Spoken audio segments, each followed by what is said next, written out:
예레미야 12장 5절 말씀을 제가 한번 봉독하도록 하겠습니다.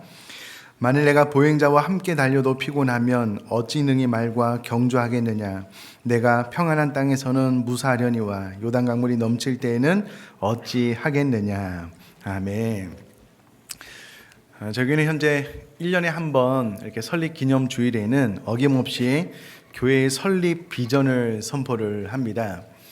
초창기 때는 3월, 9월 이제 두 번씩 설교를 하다가 어느 시점부터는 이제 한 번씩 설교를 하는데요. 그래서 저희 교회를 처음부터 나오신 분들은 적어도 10번 이상 이 설교를 들으셨습니다. 그리고 저는 이 설교를 좀 이렇게 예화도 바꾸고 좀 바꿔서 설교를 하시면 어떻겠습니까? 라는 이야기를 했는데 가능하면 똑같이 하려고 노력을 하고요. 제가 기대하는 것은 10번 이상 이 설교를 들으신 분들은 제가 설교할 때 똑같이 설교를 하시면 좋겠습니다. 마음으로 이제 그 정도까지 이 내용을 인지하고 이 말씀대로 좀 삶을 잘 사셨으면 좋겠다 싶은 소원이 있습니다.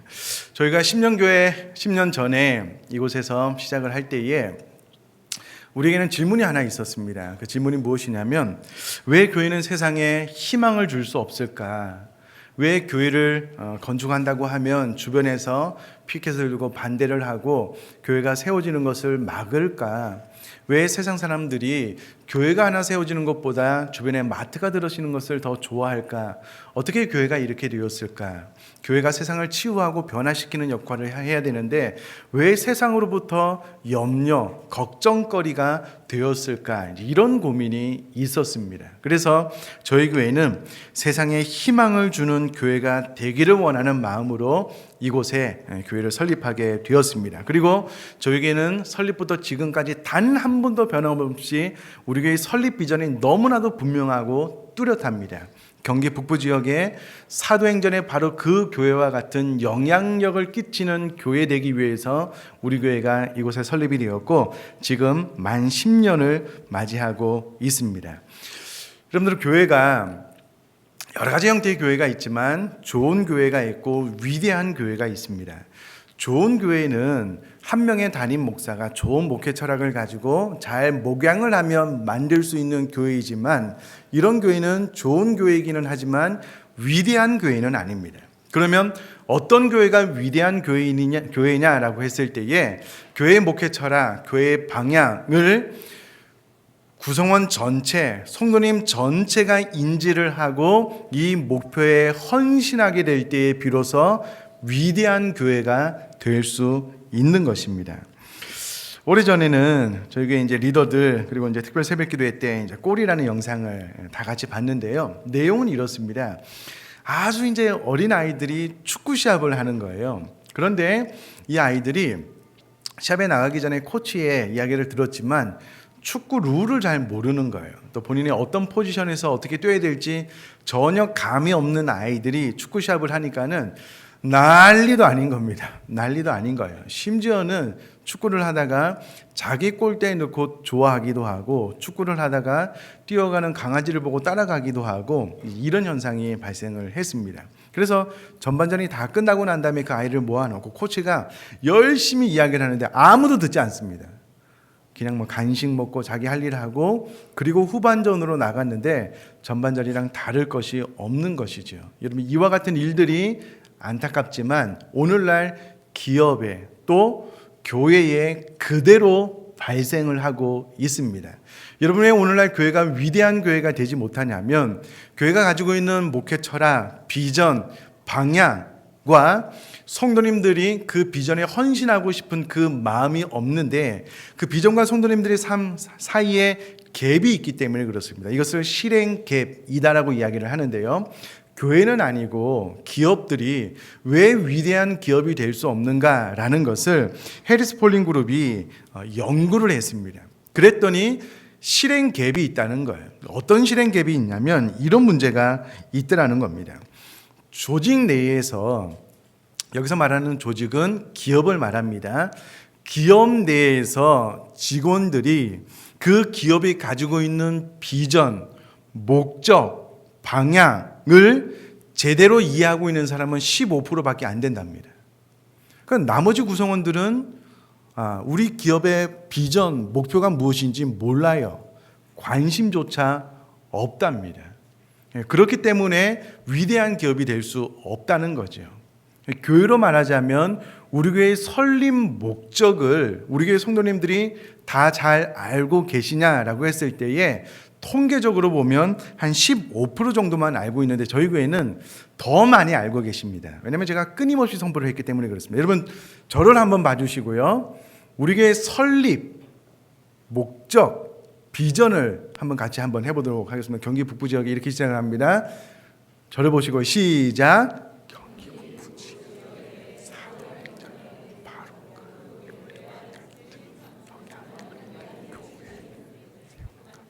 제 입이랑 왜 안 맞죠?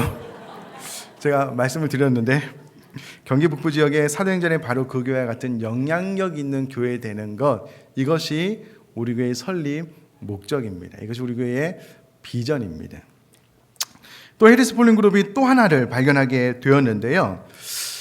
그 조직의 목적을 이해하고 그 조직의 목적을 이루기 위해서, 기업의 목적을 이루기 위해서, 우리 식으로 말하자면 교회의 이 목적을 이루기 위해서 헌신한 사람들은 19%밖에 안 된답니다.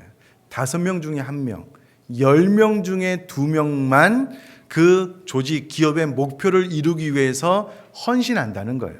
나머지 81%, 약 한 80%는 관심이 없다는 거예요. 나름대로 교회로 이야기하자면 열심히 신앙생활을 하기는 하지만 교회의 목적, 비전을 이루기 위해서가 아니라 자신의 신앙생활을 위해서 열심히 할 뿐이지 이 목표 앞에 헌신하지 않는다는 겁니다. 그렇기 때문에 교회가 위대한 교회가 되지 않는다는 겁니다. 또요, 조직, 기업의 목표 달성을 위해서 51%가 자신이 무엇을 해야 될지 모른답니다. 모르는 거예요.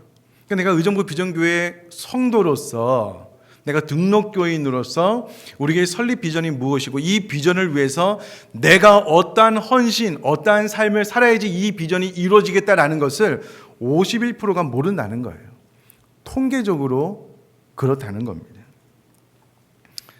그러나 감사하게도 저에게는 설립 비전과 4가지 목표를 많이 알고 계셔서 감사합니다. 근데 여러분, 본격적으로 설교를 시작하기 전에요, 예수님을 가만히 생각을 해보면 예수님께서 공생애를 3년 혹은 3년 반 지내시다가 십자가를 지고 부활하셔서 승천하셨는데요, 예수님께서 3년 동안 제자들 12명 불러 모아놓고, 야, 우리 그냥 대충 행복하게 즐겁게 잘 지내자.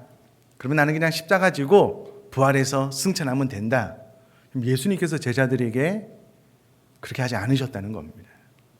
여러분, 그 3년 반의 시간 동안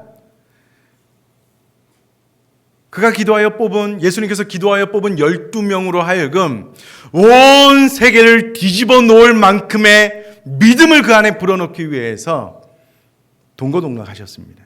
3년을 같이 사셨습니다.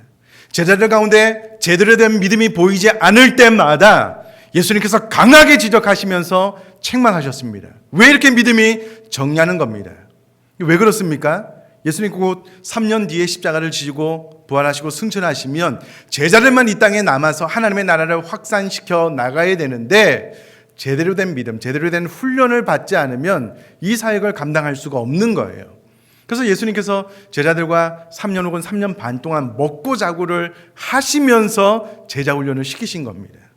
온 천하 만물을 뒤집어 놓을 만한, 복음화 시킬 만한 제자들로 훈련시키셨다라는 겁니다. 여러분, 우리 교회도 그렇습니다. 늘 말씀을 드리지만 우리 교회는 내부적으로 그냥 성도님들을 보호만 하는 그런 교회가 되기를 원하지 않습니다. 여러분, 예배만 잘 참석해 주시면 됩니다. 이런 교회가 아닙니다. 그럼 제가 얼마나 살지는 모르겠지만 저도 우리 성도님 한 분 한 분이 예수님의 12제자들처럼 이 세상을 뒤집어 놓을 만한 그런 성도, 그런 제자들로 성장케 될 수 있도록 몸부림치고자 하는 그런 마음이 있습니다. 우리 교회에 등록한 성도님이라면 누구도 예외가 없습니다. 그냥 편안하고 안일하게 할 생각이 없다라는 겁니다. 여러분, 군대 가면 요즘은 군 복무 시간이 많이 단축되었는데요. 어떻게 하든 국방부 시계는 돌아가니까 때가 되면 나는 제대한다. 여러분 그런 마인드처럼 우리 교회 안에서 신앙생활을 할 수는 없다라는 겁니다. 사랑하는 성도님들, 이제 막 태어난 아이가 2살, 3살, 4살이 되어서 이 아이가 스스로 어느 날 양치질을 하고 세수를 하는 거예요. 어느 날 이 아이가 자고 일어났더니 자기 이불을 막 걷어요. 2, 3살, 3, 4살 된 아이가. 그럼 이런 상황이 발생을 하면 부모님이 깜짝 놀라서 이거는 박수를 쳐줘야 되죠. 야, 놀랍다. 놀랍다. 근데 우리 사랑하는 자녀들이 20살이 됐어요. 30살이 되었어요. 아침에 자고 일어나서 자기 이불 개고 스스로 양치질하고 세수했다고 부모님께 칭찬해 주세요. 이런 자녀가 있을까요? 아니죠. 아니죠. 아이가 자라났다면 사회에 나가서 마땅한 일을 사회 한 구성으로서의 역량을 발휘해야지만 되는 것이죠. 여러분 교회도 마찬가지입니다. 목사님, 제가 예배 잘 안 빠집니다. 제가 제 신앙을 잘 지킬 수 있습니다. 이것만 해도 사실은 할렐루야이기는 합니다. 그런데 그것이 주님께서 제자들을 향하여 가지고 있었던 기대가 아닌 것처럼 저 또한 우리 교회 성도님들이 그렇게만 해도 감사하지만 그러나 그것이 최종적인 기대치는 아니라는 겁니다. 저희 여러분들이 이 세상을 뒤집어 놓을 만한 제자로 거듭나고 그와 같이 세상을 나가 영향력을 끼치는 것, 그것이 우리 교회가 이곳에 세워진 목적이고 비전이다라는 겁니다. 아마도 꿈을 이루신 분들이 많이 없을 것이라고 생각하는데요. 저 같은 경우에는 이미 꿈을 이뤘습니다. 제가 부산에서 자란 교회는요, 전체 성도님들이 약 한 300명 정도 모이는 가족 같은 너무나도 행복한 단란한 그런 교회였습니다. 그리고 부산 지역에서 300명이 모이는 교회면 사이즈가 작지 않았습니다. 제법 큰 그런 교회였습니다. 그래서 저도 어렸을 때부터 무슨 꿈을 꿨냐면, 하나님, 제가 목회자로 서원을 하고 난 이후에 한 300명 정도 모여서 정말 단란하고 행복한 그런 교회를 좀 이뤘으면 좋겠습니다라고 기도했는데 넘었어요. 넘어버렸어요. 그럼 그 이후에는 꿈이 없냐? 그렇지 않습니다. 그것은 나의 꿈이고 하나님께서 우리 교회를 향한 꿈이 있더라는 겁니다. 이제 그 꿈을 향하여 헌신하며 나아가는데, 제가 목회자로서 그냥 부족하지 않은 사례금 받고 내 생활이 안정되니까는 좋다, 더 이상 노력하지 말라, 성도들이 많아지면 복잡하다, 신방 많이 가야 된다, 그런 목사가 아니라는 거예요. 어떻게든 이 대중 가운데 숨어서 편안하게 신앙생활을 하려고 하시는 분들을 그냥 콕콕 집어내가지고 그렇게 신앙생활을 하시면 안 됩니다라고 말하려고 하는 목회자 되려고 하는 것입니다. 여러분, 하나님의 고집은 영원입니다. 영원이라는 단어를 기억해 보십시오. 누구라도 하나님의 고집을 꺾을 수가 없습니다. 저도 어떻게 해볼 수가 없습니다. 그러면 하나님께 순종하는 것이 최고의 지혜라는 겁니다. 자, 그러면 우리 교회가 사도행전의 바로 그 교회 같은 영향력 있는 교회가 되는 것이 우리 교회의 설립 비전인데, 목표인데, 이 비전을 어떻게 이룰 수 있을까라고 고민을 해보니까 요 4가지 목표를 세워서 목표대로 저와 우리 모든 성도님들의 삶을 살아나갈 수만 있다면 우리 교회의 설립 비전은 이루어지겠구나라고 생각을 하고 우리 교회에 4가지 목표를 삼은 것이 있습니다. 저를 한번 보시고요. 한번 해보도록 하겠습니다. 예. 처음이 뭐지요? 성령 공동체. 그렇죠. 주보에 다 나와 있습니다. 주보 보지 마시고 저를 보셔요. 2번째는요? 예배 공동체. 예배 공동체. 3번째는요? 말씀 공동체. 4번째는요? 성령 공동체. 죄송합니다. 죄송합니다. 죄송합니다. 죄송합니다.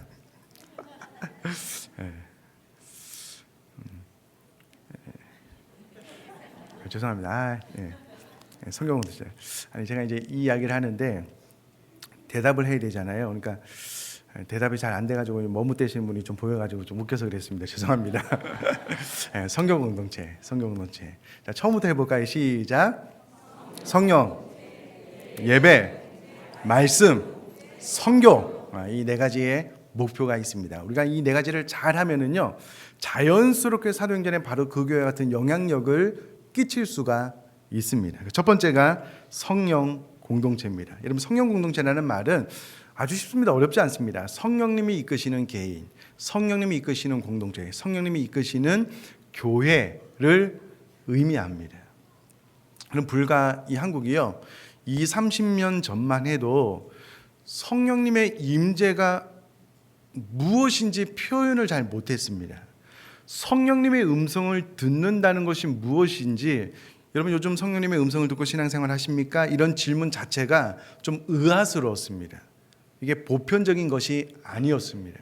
그런데 여러분 요즘은 성령님의 임재, 성령님의 기름 부으심, 성령님과 동행, 이런 단어가 아주 보편적이고 자연스러운 것이 되었습니다. 여러분 우리 교회 모든 성도님들은 아침에 잠에서 일어나서 안녕하세요 성령님 하고 인사를 드리고 성령님과 24시간 동행하는 것이 자연스러워지는 것, 이것이 우리가 꿈꾸는 첫 번째 성령 공동체의 핵심입니다. 이런 말미암아 우리 교회 모든 리더들이 자신의 경험, 자신의 생각, 자신의 느낌대로 교회를 이끌어가는 것이 아니고 모든 리더들이 각자 성령님의 기름 부으심 안에서 성령님의 이끄심 따라서 교회를 운영해 나가게 되는 것, 이것이 우리가 꿈꾸는 성령 공동체의 꿈입니다. 그리고 이것은 우리 장년부뿐만 아니라 우리들의 다음 세대, 장년부에서 어린 아이에 이르기까지 모두가 성령을 체험한 공동체 되는 것, 이것이 첫 번째 성령 공동체가 말하는 의미이고 핵심입니다. 여러분 멀리 갈 것도 없습니다. 다른 사람 볼 것도 없고요. 내가 신앙생활 하는데 여러분 예배할 때나 개인적으로 하나님 앞에 기도할 때에 성령님의 임재를 느끼느냐는 거예요. 느끼느냐는 겁니다. 그럼 정말 삶에 여러 가지 고민이 있을 때 기도하면 성령님이 가르쳐 주시느냐는 겁니다. 이게 자연스럽게 되는 교회, 이것이 우리가 추구하는 첫 번째 성령 공동체의 핵심입니다. 여러분 제가 보니까는요, 참 올해 정말 감사한 것 같습니다. 우리 태국 선교부터 시작을 해서 순장 수련회도 그렇고요, 다음 세대 기도회도 그렇고요, 아이들이 막 그 캠프에 가서 막 방언을 받는데 깜짝깜짝 놀랄 정도입니다. 성령님의 임하심이 눈으로 보여요. 이 중학생들 또 더 어린 아이들에게도 일어나고 있는 일입니다. 그러면 우리 장년부 우리는 어떠냐는 거예요. 누군가 저와 여러분들에게 요즘 성령님과 어떻게 잘 지내십니까? 라고 질문을 던지면 이 질문에 대해서 아주 자연스럽게 대답을 할 수 있을 정도로 성령님과 동행하는 삶을 사는 것, 이것이 우리 교회가 말하는 성령 공동체의 핵심이다라는 겁니다. 교회 구성원들 가운데 성령님의 인도를 받는 성도님들이 많아지는 거예요. 성령님의 음성을 듣는 성도님들이 많아지는 거예요. 이로 말미암아 성령님과 자연스럽게 교제하는 성도님들이 점점 많아지는 교회, 바로 그런 교회가 되는 것, 이것이 첫 번째 목표라는 겁니다. 여러분 혹시라도 요즘 성령님과 어떻게 지내십니까? 라는 질문을 받고 할 말이 없거나 딱히 대답할 것이 없다면, 혹은 이런 질문 자체가 낯설게 느껴진다면 아직도 우리 교회가 말하는 이 첫 번째 목표에 대한 삶을 살아보지 못한 겁니다. 제가 신방을 가면요, 어떻게 좀 예배 시간 가운데 하나님의 깊은 임재, 하나님의 은혜가 부어지십니까? 라고 질문을 던져보면요, 그런 분들이 많아서 감사해요. 감사합니다. 그런데 이 질문 자체가 뭔지도 모르시는 분들도 계셔요. 성령님의 임재, 성령님과 동행, 내가 집에서 우리 자녀들과 자연스럽게 대화 나누듯이 내가 성령님과 그렇게 대화 나눌까? 이렇게 질문을 던져보면 너무나도 멀게 느껴지시는 분들도 계시다라는 겁니다.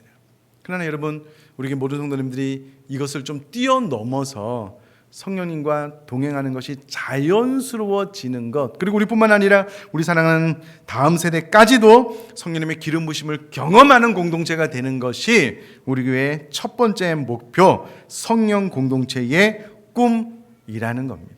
저는 저와 여러분들이 기도할 때마다 하나님의 임재를 경험할 수 있게 되기를 주님의 이름으로 축복합니다.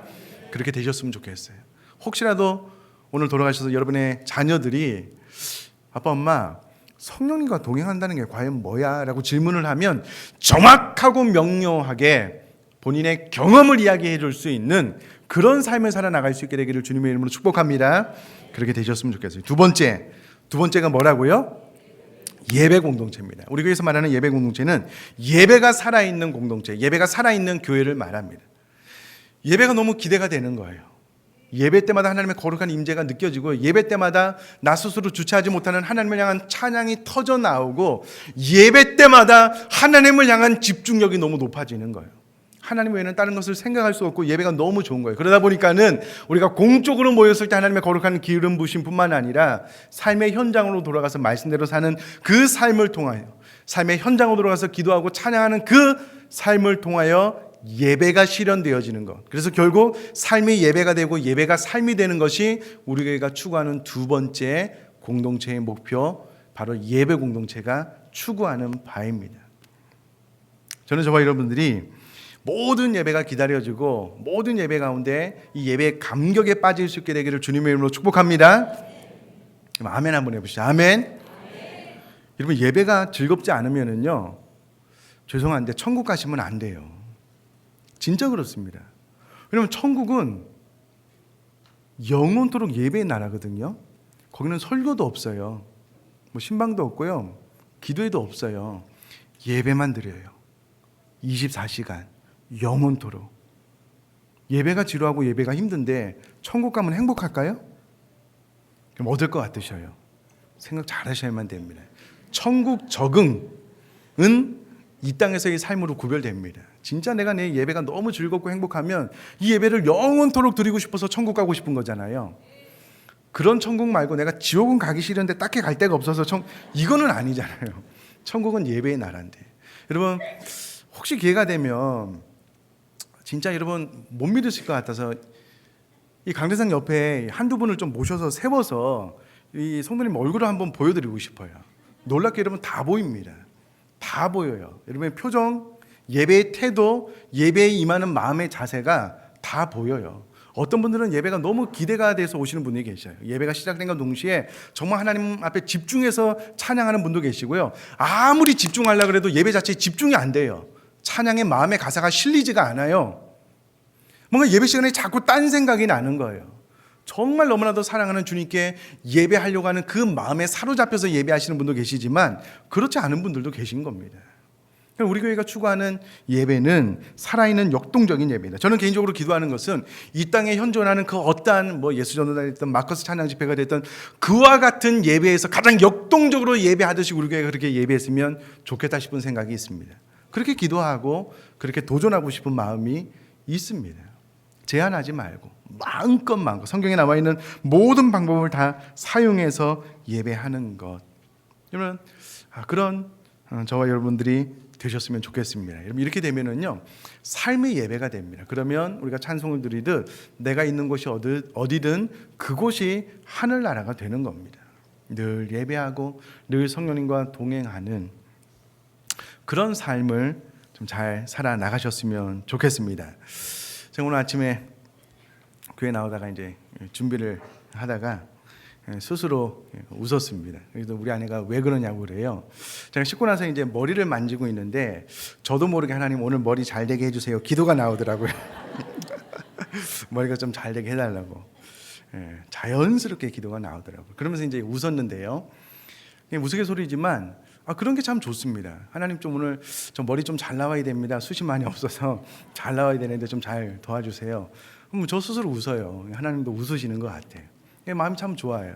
또 기도하고 또 설교 좀 잘할 수 있도록 또 하나님 앞에 간구하고 하나님께서 힘내라고 격려해 주시면 제가 오늘 힘있게 한번 해보겠습니다. 이 자연스러운 삶이 이루어지는 것이 참 행복하고 좋습니다. 여러분, 그렇게 되면은요, 예배가 정말 집중이 되고 기대가 돼요. 왜냐면 하나님의 격려가 있기 때문에 오늘 어떻게 역사하실까라는 그런 마음이 있거든요. 근데 여러분, 어떨 때는 저도 아무리 집중하려고 해도 예배에 집중이 안 될 때가 있어요. 아무리 가사에 마음을 실어 보려고 해도 가사가 안 실릴 때가 있어요. 자꾸 머릿속으로 딴 생각만 나는 거예요. 그러면 예배가 끝나면 좀 허탈해요. 내가 뭐 했나. 참 아쉬울 때가 있습니다. 그러나 어떤 성령님과의 동행 가운데 하나님의 말씀하심을 가지고 삶을 힘있게 살아나가면은요, 빨리 예배 시간이 돌아왔으면 좋겠어요. 막 예배하고 싶고요. 빨리 막 찬양하고 싶어요. 더 예배하고 싶은 마음이 간절합니다. 그렇게 하면 빨리 천국 가고 싶은 거예요. 예배가 이렇게 좋은데 천국은 예배만 있는 예배의 나라인데 나 진짜 천국 가고 싶다. 이것이 사도 바울의 마음이고요. 그렇게 되면 삶의 터전이 예배가 되면 우리가 있는 모든 곳이 천국이 됩니다. 이 땅에서도 천국 가면 또 천국, 할렐루야 아니겠습니까? 그런 삶을 좀 살아나갔으면 좋겠습니다. 그럼 세 번째는 뭐라고요? 말씀 공동체, 말씀과 동행하는 공동체, 말씀과 동행하는 교회입니다. 이것은 아무리 강조해도 지나치지 않습니다. 특별히 저희 교회는 생명의 삶을 하나님의 말씀을 묵상하는 교회입니다. 현재 한 250부 정도를 주문해서 우리 성도님들이 말씀을 묵상하고 있는데요. 참 감사하죠. 뭐 잘하시는 분들도 있고 못하시는 분들도 있지만 그래도 말씀으로 묵상을 하려고 노력하는 분들이 많아서 감사한 겁니다. 여러분 안타깝지만 한국교회가 통계적으로 보면은요, 일주일 내내 성경을 단 한 구절이라도 읽는 성도님들보다 안 읽는 분이 더 많습니다. 더 많아요. 아시다시피 후탁 성경이라 그러잖아요. 이 성경이 후탁 성경이 된 거예요. 진짜요. 오늘 예배가 끝나고 집에 돌아가면 성경책을 던져놔요. 일주일 동안 먼지가 수북하게 쌓이니까 교회 나올 때 후탁 하고 나와요. 또 집에 가서 또 던져놔요. 이게 후탁 성경, 후탁 성경. 일주일 내내 오전 예배 시간에 예배를 한 번 참석하시는 분들은 그때만 하나님의 말씀을 잠깐 듣는 거예요. 일주일 내내 단 한 번도 보지 않는 겁니다. 여러분, 기도가 우리들의 영혼의 호흡이고 하나님의 말씀이 우리 양식인데, 여러분 일주일 내내 한 끼 드시고 한번 살아보십시오. 육신이 살 수 있나? 영혼인들 살겠습니까? 안 되지요. 늘 하나님의 말씀을 가까이서 읽고 묵상해죠. 정말 감사한 것은요, 저희 교회가 2008년도 하나님의 말씀을 성경을 1년에 1독 하시는 분이 한 8, 90명 정도 됐습니다. 안타깝게도 2009년에 힘드셨나 봐요. 한 60여 명 되셨는데요. 그 이후로 조금 숫자가 늘어서 작년에 처음으로 100명을 돌파했습니다. 할렐루야. 여러분 우리 교회가 한 450명 정도 예배 참석하는데요, 한 25% 정도 전후가 되는 것 같아요. 저는 좀 더 읽었으면 좋겠습니다. 더 1년에 1독 정도는 우리가 그리스도인이라면 기본적으로 해서 적어도 한 50% 정도는 좀 넘었으면 좋겠어요. 올해 좀 기대해 보겠습니다. 성경을 좀 많이 읽고 묵상하는. 뿐만 아니라 저에게는 말씀으로 훈련이 되어서 타교회를 또 벤처로 섬기게 되는데요. 얼마 전에 우리 장로님 한 분이 저희 교회가 섬긴 그 서북교회 그 이제 1대1 진행사항을 카톡으로 보내주셨는데 정말 감사하더라고요. 서북교회가 12기가 진행이 됐더라고요. 그러니까 참 너무너무 감사해요. 우리 성도님 가서 섬겼는데 또 2차, 3차 이렇게 해서 12차까지 너무너무 감사한데요. 어찌되었건 말씀으로, 여러분 성경에 보면 이 하나님의 말씀이 교훈과 책망과 바르게 함과 의로 교육하는 그런 역할을 합니다. 저희들이 성경을 읽고 묵상하면은요, 말씀 자체로 우리가 교정받을 수 있습니다. 그러면 비로소 하나님의 말씀을 읽고 묵상함을 통해서 우리가 하나님의 사람으로서 온전케 되고요, 하나님의 사람으로서 건강케 될 수가 있는 겁니다. 여러분 건강해야지 일도 하고 건강해야지 어떤 것도 감당할 수 있는데 몸이 건강하지 않는 거예요. 영적으로 병들어 있는 거예요. 죽어 있거나 자고 있는 거예요. 그러면 아무런 봉사를 하고 싶은 의욕과 마음이 생겨나지가 않습니다. 말씀이 내 안에 충만히 거해야지만 말씀이 내 삶을 이끌어가는데, 이것이 우리 교회가 꿈꾸는 추구하는 말씀 공동체입니다. 그럼 여러분 성경 많이 읽으시고요, 성경 묵상 다 하십시오. 교회에서 훈련받고 양육하면은요, 그 말씀이 내 삶을 역동적으로 이끌어가게 되어져 있습니다. 자, 마지막 네 번째가 뭐라고요? 선교 공동체. 특별히 우리가 액츠 29라고 이야기를 하는데요. 액츠 28, 사도행전은 28장으로 끝이 납니다. 그러나 우리 교회는 사도행전 29장, 30장, 31장을 써 나가는 교회 되기를 원하는 그런 비전을 가지고 액츠 29에 대한 비전이 있고, 이것이 바로 선교 공동체입니다. 특별히 저희 교회는 분립교회가 꿈입니다. 현재 우리 교회 정관에 1000명이 되면 1000명, 800명인가요? 이상 되면 이제 분립을 준비해서 분립한다라고 이렇게 기록을 하고 있는데요. 제가 생각할 때 그 전에 분립을 해야 될 것 같아요. 지금도 주일날 숙모임 공간이 없어가지고 지금 지하도 이제 공사를 하고 있는데요. 이 건물 자체가 더 많은 인원을 수용하기가 좀 어려울 것 같아요. 다음 세대도 더 부흥하면 또 이렇게 중등부, 고등부를 나눠야 되는데 예배 홀이 없어서 어떻게 할까 좀 고민 중입니다. 그러나 분명한 것은요, 저희 교회는 하나님께서 1000명 넘는 교회는 이 땅에 2% 안에 듭니다. 그렇게 될 수 있을지는 잘 모르겠지만, 그러나 우리가 추구하는 목표는 분립교회입니다. 일정 부분 우리 교회가 재정적으로 안정이 되면 또 이제 분립을 위해서 헌금을 모아서요, 때가 되면 또 이 지역 혹은 더 먼 곳에 우리와 같은 철학으로 교회를 운영해 나갈 그런 분립교회를 세우는 것이 우리 교회의 꿈이고 비전입니다. 계속해서 우리 교회가 초창기 때는 우리 한 순위 한 목회자 혹은 한 선교사님 미자립 교회를 후원했습니다. 혹시 재정이 부족하면 두 순위 그 일을 감당을 했는데요. 지금은 선택과 집중의 원리에 의해서 우리가 10주년 때 태국과 네팔에 학교, 교회 이런 것을 세우기 위해서 지금 집중하고 있는데요. 올해까지만 하면 아마 내년에는 처음처럼 각 순에서 한 교회와 한 미자립 교회에 선교사님을 후원할 수 있을 것 같은데요. 이것도 선교 공동체의 일환입니다. 뿐만 아니라 전도뿐만 아니라 구제, 특별히 올해는 빛과 소금 프로젝트라는 계획을 통해서 우리가 주변에 있는 어려운 분들에게 처음에는 이제 반찬으로 많이 섬기려고 하는데요.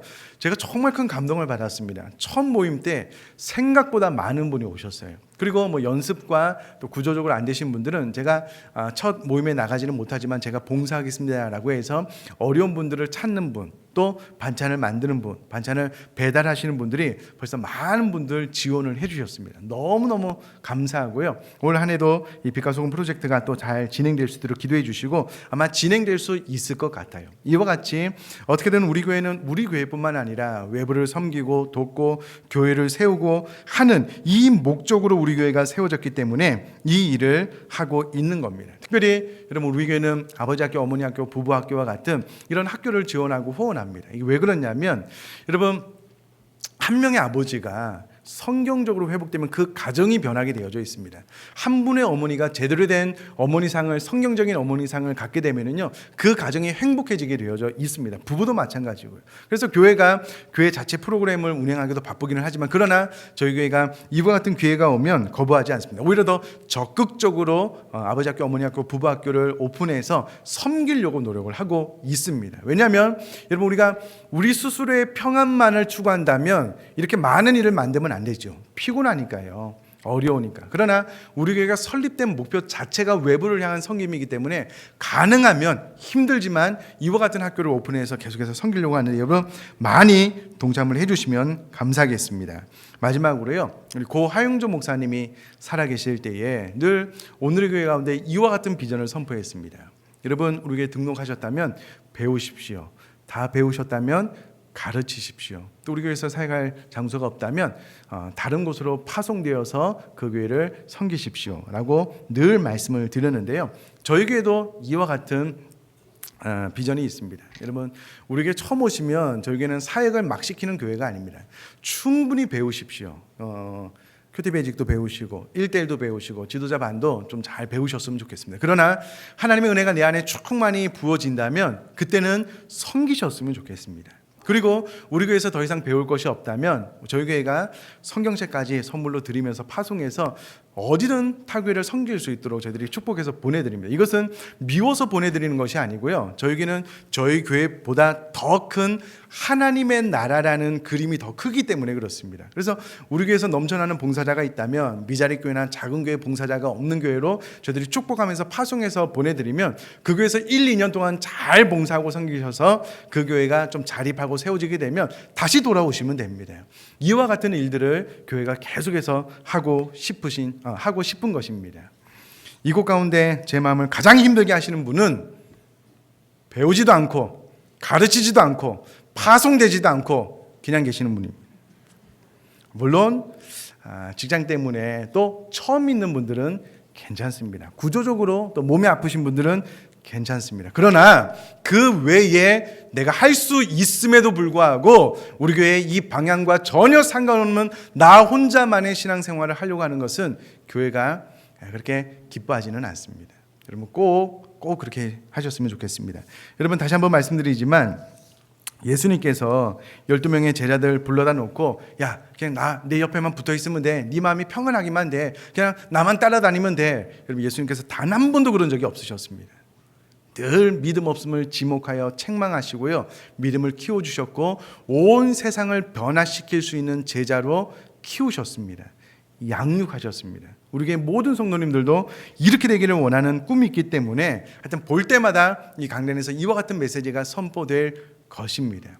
그렇다면 여러분 다른 생각하지 마시고 여러분 피해 다니기도 지치잖아요. 도망 다니기도 피곤하잖아요. 그럼 어느 정도 좀 하나님께서 때가 되었다 싶으면 반드시 교회 앞에, 우리 교회는 1인 1사역을 하는 교회이기 때문에요, 순장님 통해서 말씀하셔서 그곳이 어느 곳이 되든 헌신하시고 하나님의 나라를 위하여 힘있게 사역을 하는 저와 여러분 될 수 있기를 주님의 이름으로 축복합니다. 2차송 한번 드리고요, 통성을 한번 기도했으면 좋겠습니다. 내 눈 주의 영광을 보내 라는 찬양입니다. 우리가 찬양하면 전진하겠는데 모든 열방 주 볼 때까지 우리가 이 사역을 감당해 나가겠습니다라는 마음으로요, 우리 찬송 한번 드리도록 하겠습니다. 내 눈 주의 영광을 보내 우리 가운데 계신 주님, 그 빛난 영광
우리만을 위한 신앙생활이 아니라 경기 북부 지역의 사령전의 바르고교와 같은 영향력을 끼칠 수 있는 교회의 성도 되어질 수 있도록 일이 가능케 되기 위하여 우리 교회의 네 가지 목표가 잘 실현되어질 수 있도록, 무엇보다도 내가 이 비전에 동참하고 내가 이 목표에 헌신할 수 있도록 우리가 통성으로 한번 기도하고 제가 마무리 기도하겠습니다.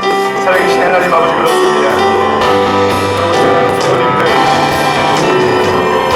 신앙생활의 다양한 과정 가운데 하나님의 꿈을 이루어드리는, 하나님의 비전을 이루어드리는 그런 신앙생활을 해나갔으면 좋겠습니다. 나를 위한, 나의 안일함과 나의 편안함을 위한 신앙생활이 아니라 교회의 비전, 나의